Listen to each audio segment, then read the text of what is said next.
Good morning, students. Today we will start our last chapter of the history, path to modernization.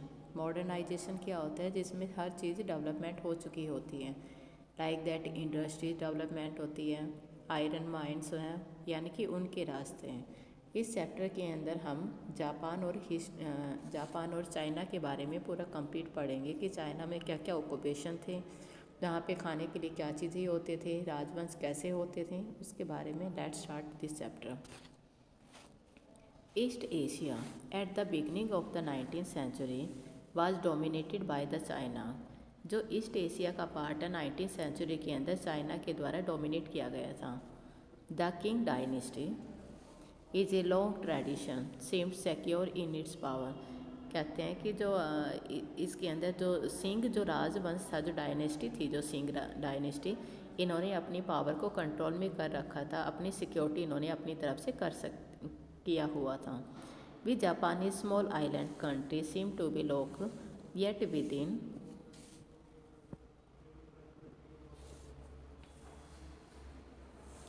With in few decades China was thrown into turmoil. Turmoils क्या होता है कि जो चीन है, कहते हैं अशांति, यानी कि अगर कोई भी प्रॉब्लम आती है वहाँ पर अशांति ज़्यादा होती है, यानी कि पीसफुली नहीं रहता। तो कहते हैं कि कुछ सालों के डिकेट्स के अंदर जो चाइना थे वो अशांति की गिरफ्त में आ चुका था, और वो किस वजह से आया हुआ था? To face the colonial challenge, यानी कि कॉलोनियल, जब कोई बड़ा राज्य किसी छोटे के ऊपर, कंट्री के ऊपर अपना कंट्रोल कर लेता है, उसको कॉलोनियल चैलेंज है। कहते इसी वजह से जो चाइना था इसी गिरफ्त में सबसे ज़्यादा आ चुका था। The imperial government lost political control.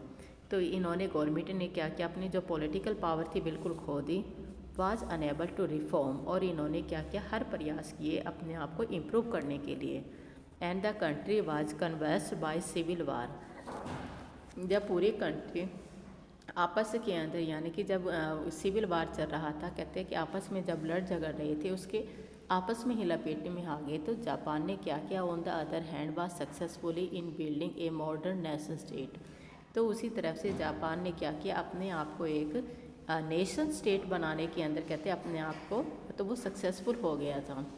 Creating an industry economic, इन्होंने क्या किया? जो अपनी इंडस्ट्री के अंदर इकोनॉमिक पावर है उसको कंट्रोल में किया, और उसको शुरुआत करनी उन्होंने शुरू कर दी, इकोनॉमिकल जो पावर है।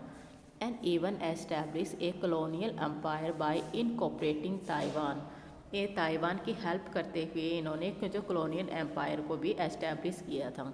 तो ताइवान को कब कोऑपरेट कर रहे थे? 1895 के अंदर, और कोरिया को 1910 के अंदर। इट डिफीटेड चाइना, कहते हैं कि जो चाइना इन चीज़ों से हार चुका था। And the land that had been the sources of इस कल्चर एंड आइडियल। और जो चाइना थे, कहते हैं कि जो इनकी संस्कृति थी, जो आइडियल के जो सोर्सेज हैं, वो भी मतलब इनके दिखाई देने लग गए थे।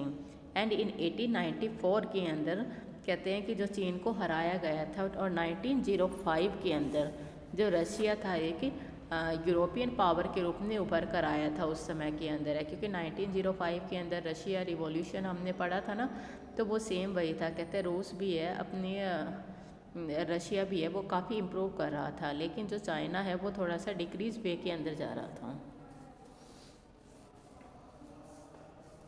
द चाइनीज़ रिएक्टेड स्लोली, जो चाइना का जो रिएक्शन था बड़ा काफ़ी धीरे धीरे स्लो मोशन में चल रहा था, और काफ़ी प्रॉब्लम को फेस कर रहा था। इमेंस डिफ़िकल्टीज़, वो प्रॉब्लम थी।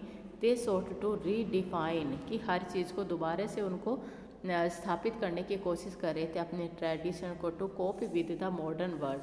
मॉडर्न वर्ल्ड के अंदर इंक्लूड करने के लिए वो चीज़ें, कोप होता है किसी चीज़ को फेस करना।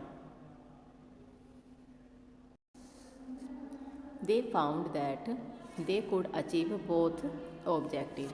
अब इन्होंने क्या किया कि वो ये मान ले कि हमारे जो दो ऑब्जेक्टिव हैं, कहते हैं उनको फुलफ़िल करने की कोशिश कर रहे जा रहे थे। अब उनके दो ऑब्जेक्टिव कौन कौन से थे? रिमूविंग इनइक्वालिटी, जिससे समानता का व्यवहार ना किया जाए, कहते हैं उसको हटाना। एक तो असमानता को हटा रहे जा रहे थे, और दूसरा क्या था कि रीबिल्डिंग देयर कंट्री, अपने कंट्री को दोबारा से पुनर्निर्माण उसका कर रहे थे, किसके थ्रू रिवॉल्यूशन, क्रांति करके। The Chinese communist party emerge victor from the civil war in 1949। अब that is the very most important, जो चाइनीज़ कम्युनिस्ट पार्टी है वो 1949 के अंदर है वो उभर कर आई थी। However by the end of the 1970s के अंदर क्या हुआ था, जो चाइनीज़ लीडर थे उन्होंने फील किया कि अब जो आइडियोलॉजिकल यानी कि इन्होंने जो अपने आइडिया जो उन्होंने बना रखे थे, हमने इसी मार्ग पर चलना है। कहते जो ये आइडियोलॉजिकल सिस्टम है, कहते ये बैरियर बन रहा है हमारी लाइफ में। किस में? एक तो इकोनॉमिकल ग्रोथ की वजह से, और एक डेवलपमेंट हमारी अच्छी तरह से नहीं हो पा रही है, कि इसमें काफ़ी बैरियर हैं। This lead to wide ranging reform of the economy that brought back capitalism and the free market even as the community party retained political control, कि ताकि कहते हैं पॉलिटिकल जो कंट्रोल है कहते हैं वो हम बरकरार मतलब उसको मेंटेन करना चाहते थे, और एक कैपिटलिज्म बना रहे थे हम अपने कंट्री को, जिसके अंदर जो फ्री मार्केटिंग है वो होती रही। तो वो यानी कि ये मानते थे कि पहले हमारी जो आइडियोलॉजी अलग थी बिल्कुल है, कहते उस आइडियोलॉजी के ऊपर हमारा काम नहीं चल सकता। तब इन्होंने क्या किया, इसके ऊपर काम करना शुरू कर दिया।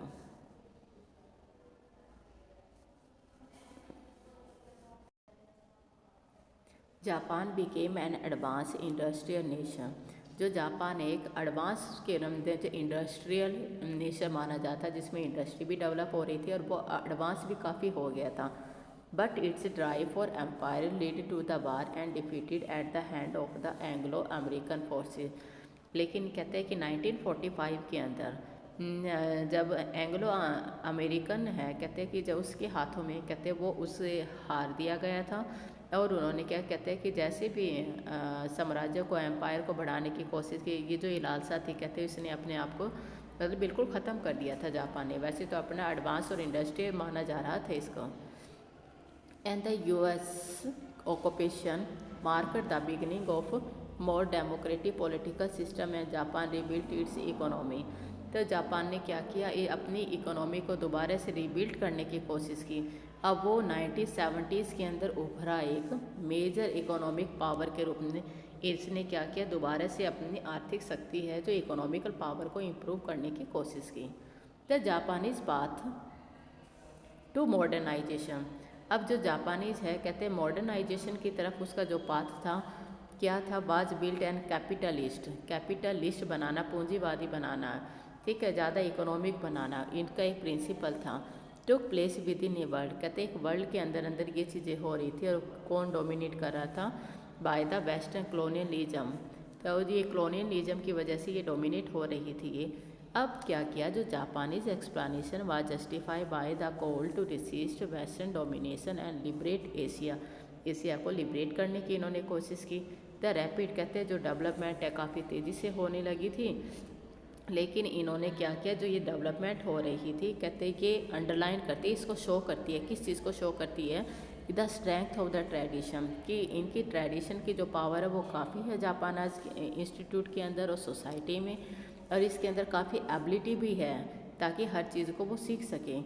And the strength of nationalism, और इसके अंदर राष्ट्रवाद की जो पावर है वो भी काफ़ी ज़्यादा थी। यानी कि जो जापानीज लोग थे जो काफ़ी अपने आप को ग्रोथ कर रहे थे, वो इस चीज़ को साबित करती थी, वो अंडरलाइन करती थी कि वो सोसाइटी को भी दोबारा से डेवलप, कि वो काफ़ी पावरफुल हैं, लर्निंग एबिलिटी उनकी काफ़ी अच्छी है, नेशनलिज्म भी उनका काफ़ी अच्छा है।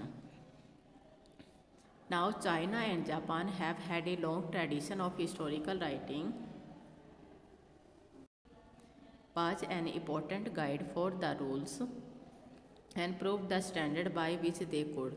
अब जो चीन और जापान की कहते हैं कि अपनी अपनी इनकी परंपरा थी हिस्टोरिकल राइटिंग लिखने की, तो हिस्ट्री है कहते हैं इम्पोर्टेंट रूलर्स के लिए काफ़ी इम्पोर्टेंट गाइड के रूप में साबित हुए थे, क्योंकि जो पास्ट है वो इस मतलब स्टैंडर्ड को, इस स्टैंडर्डाइज को शो करता था कि विच कुड बी जज, कि इसको भी जज किया जा सकता है। And the rulers establish official department, अब इन्होंने क्या किया, अपने जो ऑफिशियल डिपार्टमेंट है इनको मेंटेन करने की सोची। इन्होंने ये सोचा कि हम अपना जो खुद का रिकॉर्ड है मेंटेन किया जाए, हम इस चीज़ को शो करेंगे। Maintain record and write dynasty histories, जिसको कहते हैं सीमा छियन ने कहते हैं कि ये क्या था कि जो प्राचीन जो था ना जो चाइनीज़ का, ये काफ़ी हिस्टोरियन माना जाता है ये सीमा जिसको सीमा छियन बोलते हैं, ठीक है। काफ़ी हिस्टोरियन है, काफ़ी प्राचीन है, ग्रेटेस्ट उसमें से एक माना जाता है। ये चाइना का था। लेकिन जापान में चाइनीज़ की अगर कल्चर की बात करते हैं तो Chinese cultural influence lead to history being a given similar importance. तो चाइनीज़ कल्चरल भी थे, वो भी अपने आप को इतनी काफ़ी इम्पोर्टेंस मान रहे थे। One of the earliest act of मेजी, मेजी गवर्नमेंट, ये काफ़ी इंपॉर्टेंट है, यू विल अंडरलाइन। मेजी गवर्नमेंट थी, इन्होंने ये एस्टैब्लिश किया, अपनी एस्टैब्लिशमेंट किया 1869 के अंदर। एक ब्यूरो टू, इन्होंने एक ब्यूरो बनाई जिसके अंदर सारे रिकॉर्ड को कलेक्ट किया जाएगा, लिखा जाएगा।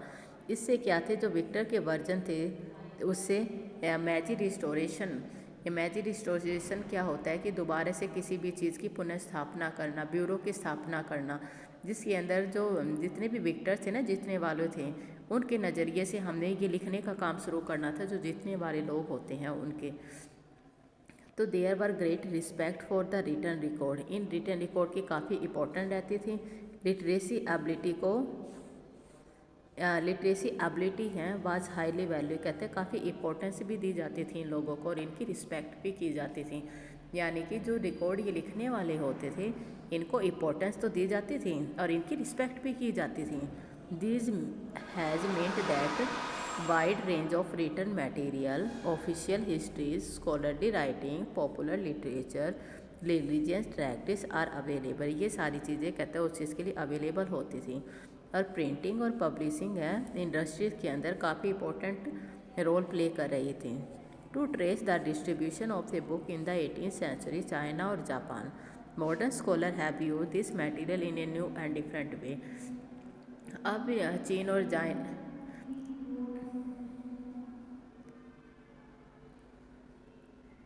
चीन और जापान ने क्या किया कि अलग अलग से मेथड से अडॉप्ट करके इन्होंने अलग अलग तरीके इन्होंने अपनाने शुरू कर दिए थे। मॉडर्न स्कॉलरशिप, अब जो कुछ मॉडर्न जो स्कॉलरशिप थे, विद्वान थे, इन्होंने क्या has built on the work of Chinese intellectual. Chinese क्या होते हैं, चाइनीज़ जो बौद्धिक जो होते हैं, बुद्ध जिसका बौद्धिक जो होते हैं ना, मतलब स्कॉलर को कहा जाते हैं, जैसे सच एज लिमांग छिचाओ और ये दो नाम आते हैं कुमे कुनेतान, जिसको क्या बोलते हैं, लिमांग छिचाओ और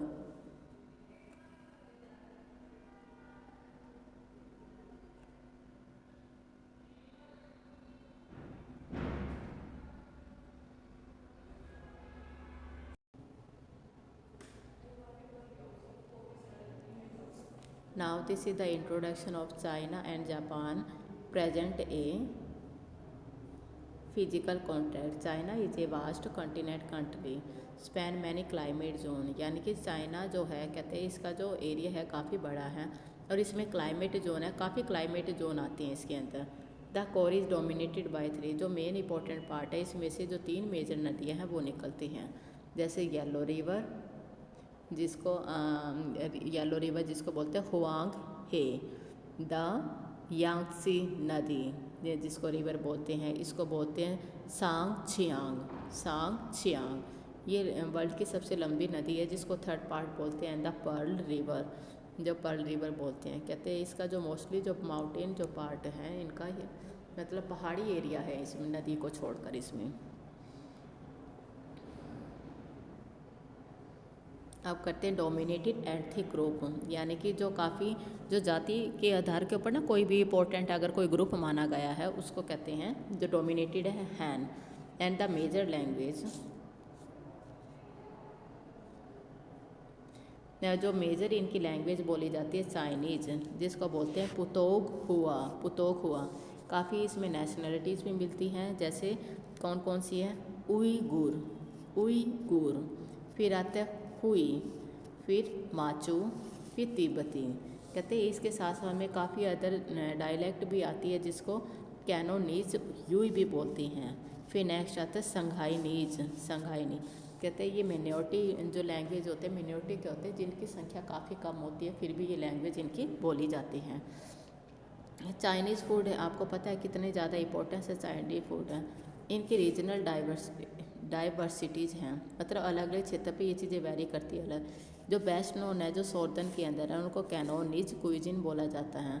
इसका मतलब है जो कैनोन सी से आए हैं उनको कहा जाता है विच इंक्लूड डीम सम भी इंक्लूड करता है। इसका मतलब जो दिल को छूने वाला होता है। An assortment of the pastries and the dumpling, यानी कि जो पेस्ट्रीज होती है ना वो भी इसका एक पार्ट माना जाता है। इन द नॉर्थ में wheat is the staple food, काफ़ी इंपॉर्टेंट है ये जो स्टेपल फूड माना जाता है। वाइल इन सैचुआ के अंदर जो स्पाइसेज है बुद्धिस्ट मॉन्क के द्वारा लाया जाता है, कोई कहते हैं काफ़ी पुराने समय के अंदर, और सिल्क रूट की वजह से काफ़ी इंपॉर्टेंट हैं। चिलीज हैं, ट्रेड हैं 5th सेंचुरी के अंदर, और फारसी कुजिन भी इसको माना जाता है इसमें। और ईस्टर्न के अंदर जो बहुत राइस और वीट है, ये कहते हैं ये सबसे ज़्यादा खाए भी जाते हैं। और जो ये जो चिलीज जो थी पुर्तगीज से, कहते हैं 5th सेंचुरी के अंदर ये भी मंगवाई जाती थी और काफ़ी इंपॉर्टेंट ये होती थी। तो ये हमने पढ़ा कि जो 15 सेंचुरी के अंदर किस तरह से जो राइस और जो वीट होते हैं वो दोनों ही खाए जाते थे। Now I hope dear student you have understand this the part first. If you have any queries you can ask me. Thank you. Have a nice day.